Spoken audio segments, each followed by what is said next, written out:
നമ്മുടെ അടുക്കളത്തോട്ടത്തിൽ നിന്ന് ഇതുപോലെയൊക്കെ പറിച്ചെടുക്കാൻ നല്ല ഇഷ്ടമാണല്ലേ. ഇത് കുറച്ച് താമസിച്ച് പോയതുകൊണ്ട് കണ്ടോ, ഇത് കുറച്ചൊക്കെ പഴുത്ത് പോയിട്ടുണ്ട്. നമ്മളിത് മൂക്കുമ്പോൾ തന്നെ ഇതെല്ലാം പറിച്ചെടുക്കണം.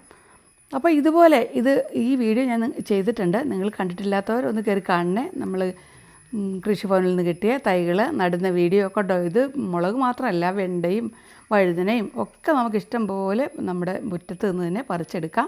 വിഷമില്ലാത്ത പച്ചക്കറി ഉപയോഗിക്കാം. പ്രത്യേകിച്ച് നമുക്ക് ഓണത്തിനൊക്കെ നല്ല പച്ചക്കറികൾ കിട്ടും ഇങ്ങനെയൊക്കെ ചെയ്താൽ. പക്ഷേ ഇതൊക്കെ നന്നായി വരണമെങ്കിൽ ഇതുപോലെ ചില പൊടിക്കൈകളൊക്കെ പ്രയോഗിക്കണം. ഇതിന് ഒരു മുടക്കുമില്ല. നമ്മുടെ വീട്ടിലുള്ള അല്ലെങ്കിൽ നമ്മുടെ പറമ്പിലുള്ള സാധനങ്ങൾ മാത്രം മതി. ഇതുപോലെ ഒരാഴ്ചയിലൊന്ന് തളിച്ച് കൊടുക്കണം എല്ലാത്തിനും. അപ്പോൾ ഇത് കണ്ടില്ലേ, മുളകൊക്കെ ചിലൊക്കെ കുരുടിപ്പൊക്കെ വരും. അപ്പോൾ ഇങ്ങനെയൊക്കെ നമ്മൾ ചെയ്യണം. വേണമെങ്കിൽ കുരുടിച്ച ഭാഗം കൊണ്ട് കട്ട് ചെയ്തും കളയാം കേട്ടോ. ഇതാ കുറ്റിക്കുരുമുളകാണെങ്കിലും കണ്ടോ, ഇതിലൊക്കെ ഇഷ്ടം പോലെ തിരി വരുന്നുണ്ട്. അറിയാമല്ലോ, കുറ്റിക്കുരുമുളകിൽ എപ്പോഴും നമുക്ക് കുരുമുളക് കായ്ക്കും. സീസണലല്ല, എല്ലാ സമയത്തും കിട്ടും. ഇതൊക്കെ ഇഷ്ടം പോലെ പയറൊക്കെ നട്ടിട്ടുണ്ട് കണ്ടോ, ഇലയൊക്കെ ചുരുണ്ട് വരുന്നുണ്ട്. അപ്പോൾ നിങ്ങൾ എൻ്റെ ചാനൽ ആദ്യമായിട്ട് കാണുന്നവരുണ്ടെങ്കിൽ ഒന്ന് സബ് ചെയ്യണേ. അതുപോലെ തന്നെ വീഡിയോ ഇഷ്ടമായെങ്കിൽ ഒന്ന് ലൈക്കും ഷെയറും ഒക്കെ ചെയ്തേക്കണേ. അപ്പോൾ ആദ്യം നമുക്ക് വേണ്ടത് പപ്പായയുടെ ഇലയാണ് കേട്ടോ.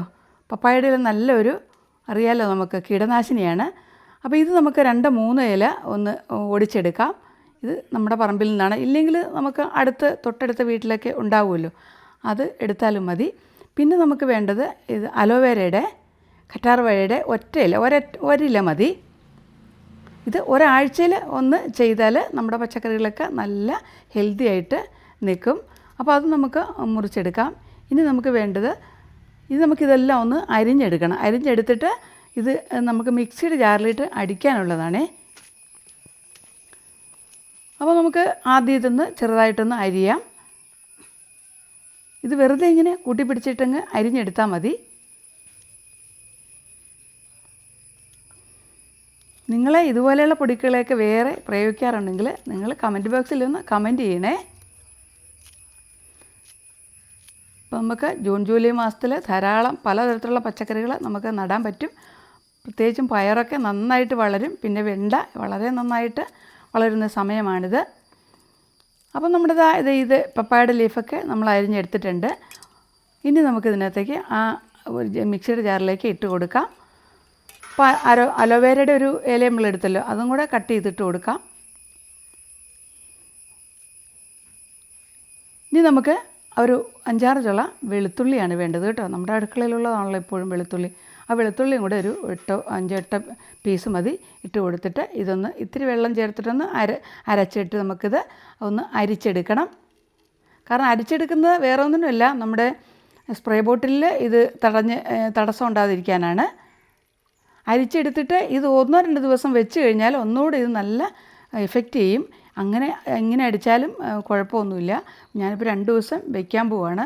അപ്പോൾ അരിച്ചെടുത്ത ശേഷം ഇതിൻ്റെ ഈ പിഴിഞ്ഞെടുത്ത ചണ്ടി ഉണ്ടല്ലോ, അത് കളയണ്ട. അത് നമ്മൾ ഇതിനകത്ത് കുറച്ച് വെള്ളവും കൂടെ ചേർത്തിട്ട് ചെടിയുടെയൊക്കെ പച്ചക്കറിയുടെയൊക്കെ ചുവട്ടിൽ കൂടെ ഒഴിച്ചു കൊടുത്താലും വളരെ നല്ലതാണ്. അപ്പോൾ ഇത് മൊത്തം നമ്മൾ പിഴിഞ്ഞെടുത്തിട്ട് 2 ദിവസത്തേക്ക് അത് മാറ്റി വയ്ക്കുന്നുണ്ട്. ഇനി വേറെ ഒരു കീടനാശിനികൾ നമ്മൾ ചെയ്യുന്നുണ്ട്. അപ്പോൾ ഇത് കണ്ടില്ലേ, ഇതിൻ്റെ ഒരു കളർ കണ്ടല്ലോ, നല്ല ഗ്രീൻ കളറിലാണ് ഇതിരിക്കുന്നത്. അപ്പോൾ അതവിടെ ഇരിക്കട്ടെ. നമുക്ക് ഇതിനേക്കാൾ അപ്പോൾ രണ്ടാമത്തെ കീടനാശിനി എങ്ങനെയാണ് തയ്യാറാക്കുന്നത് നമുക്ക് നോക്കാം. അതിന് വേണ്ടി നമുക്ക് പുളിച്ച കഞ്ഞിവെള്ളം വേണം കേട്ടോ. ഒരു ബൗള് എടുത്ത് വെച്ചിട്ടുണ്ട്. ആ ബൗളിലേക്ക് നമുക്ക് ആദ്യം ഒഴിച്ചു കൊടുക്കേണ്ടത് വിനാഗിരിയാണ്. നമ്മുടെ അടുക്കളയിലുണ്ടല്ലോ വിനാഗിരി ഒരു 15 മില്ലി എടുക്കണം. അപ്പോൾ ഇത് ചെറിയൊരു അളവ് പാത്രം ആയതുകൊണ്ട് 2 തവണ എടുക്കുന്നുണ്ട്. അപ്പോൾ ഈ വിനാഗിരി ഈ പാത്രത്തിലേക്ക്, ഇത് സാധാരണ സിന്തറ്റിക് വിനാഗിരിയാണ് കേട്ടോ എടുത്തിരിക്കുന്നത്. ഇനി നമുക്ക് ഇതിനകത്തേക്ക് വേണ്ടത് ലിക്വിഡ് സോപ്പാണ്. അത് നമുക്ക് ഏത് വേണമെങ്കിലും ഉപയോഗിക്കാം. ഞാനിവിടെ റിൻസ് എന്ന് പറയുന്ന ലിക്വിഡ് സോപ്പാണ് ഉപയോഗിക്കുന്നത്. അതൊരു 25 മില്ലി. അപ്പോൾ 25. പിന്നെ നമുക്ക് ഇനി വേണ്ടത് ഞാൻ പറഞ്ഞല്ലോ, കഞ്ഞിവെള്ളം നമ്മൾ പുളിപ്പിക്കാനായിട്ടൊരു പാത്രത്തിലിട്ട് അടച്ച് വെക്കണം. വെറുതെ എടുത്ത് അടച്ച് വെച്ചാൽ മതി. നമ്മളൊക്കെ ചെയ്യാറുള്ളതാണ്. കഞ്ഞിവെള്ളം നല്ലൊരു കീടനാശിനിയാണ്, വളമായിട്ട് നമുക്ക് ഉപയോഗിക്കാം. അപ്പോൾ ഇത് നമുക്ക് ഒരു പൈസ പോലും മുടക്കില്ലാതെ നമുക്ക് വീട്ടിൽ ചെയ്യാവുന്ന കാര്യമാണ്. കാരണം ഇതൊക്കെ വാങ്ങണമെങ്കിൽ നല്ല വിലയുണ്ട്. ഇതാണ് കഞ്ഞിവെള്ളം പുളിപ്പിച്ചത്. ഇത് നമുക്ക് ബാക്കി നമുക്കറിയാമല്ലോ ഒരു കുറച്ച്, ഇതിപ്പോൾ ഇത്തിരി കൂടിപ്പോയാലും കുഴപ്പമൊന്നുമില്ല. കഞ്ഞിവെള്ളം ഒരു കുറച്ച് ഒഴിച്ച് കൊടുക്കുന്നുണ്ട് ഞാൻ.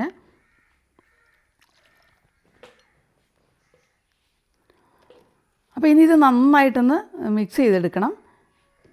മിക്സ് ചെയ്തിട്ട് നമുക്കിതിനകത്ത് വെള്ളം കൂടെ ചേർത്ത് വേണം ഇത് സ്പ്രേ ചെയ്യാനായിട്ട്. ഇത് സ്പ്രേ ചെയ്യുകയാണ് വേണ്ടത്.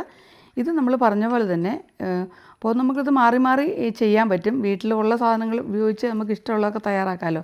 നമ്മൾ സ്പ്രേ ബോട്ടിലിൽ ഒഴിച്ചു കൊടുക്കുകയാണ്. ഇത് നമ്മൾ കാത്തു വയ്ക്കേണ്ട ആവശ്യമില്ല, ഇപ്പം തന്നെ ചെയ്യാവുന്നതാണ്.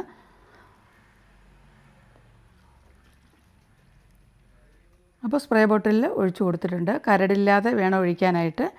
നമുക്കിത്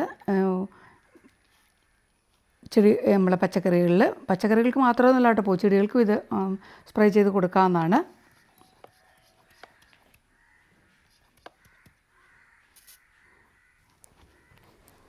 അപ്പോൾ ഇതൊക്കെയാണ് നമുക്ക് വീട്ടിൽ ചെയ്യാവുന്ന. ഇനി നമ്മൾ 2 ദിവസമായിട്ട് മാറ്റി വെച്ചിരുന്നില്ലേ, അതെടുത്ത് നോക്കാം. അത് ഒന്നും കൂടെ അരിക്കുകയാണ് കേട്ടോ, കാരണം അതിനകത്ത് ചിലപ്പോൾ കരടുണ്ടാവും. കണ്ടോ, അതിൻ്റെ കളറൊന്ന് മാറിയിട്ടുണ്ട്. ഇത് നല്ല വീര്യമാണ് കേട്ടോ, നല്ല സ്മെല്ല് വരുന്നുണ്ട്. വെളുത്തുള്ളിയുടെയൊക്കെ നല്ല വീര്യമാണ്. ഇതിനകത്ത് ഒത്തിരി വെള്ളം ചേർത്തിട്ട് വേണം നമ്മൾ സ്പ്രേ, ഒരു 4-5 ഇരട്ടി വെള്ളം ചേർത്തിട്ട് വേണം ഇത് സ്പ്രേ ചെയ്യാനായിട്ട്. അല്ലെങ്കിൽ നമ്മളെ ചെടിക്ക് ചിലപ്പോൾ എന്തെങ്കിലും കരിഞ്ഞു പോകാനൊക്കെ സാധ്യതയുണ്ട്. അപ്പോൾ ഇതൊരു കുറച്ച് മാത്രം ഒഴിച്ചു കൊടുത്തിട്ട് നമ്മളിതിനകത്തേക്ക് വെള്ളവും കൂടെ ബാക്കി നമ്മൾ വെള്ളം ആഡ് ചെയ്യുകയാണ്. വെള്ളം ആഡ് ചെയ്തിട്ട് 1 ലിറ്ററിൻ്റെ പാത്രമാണിത്.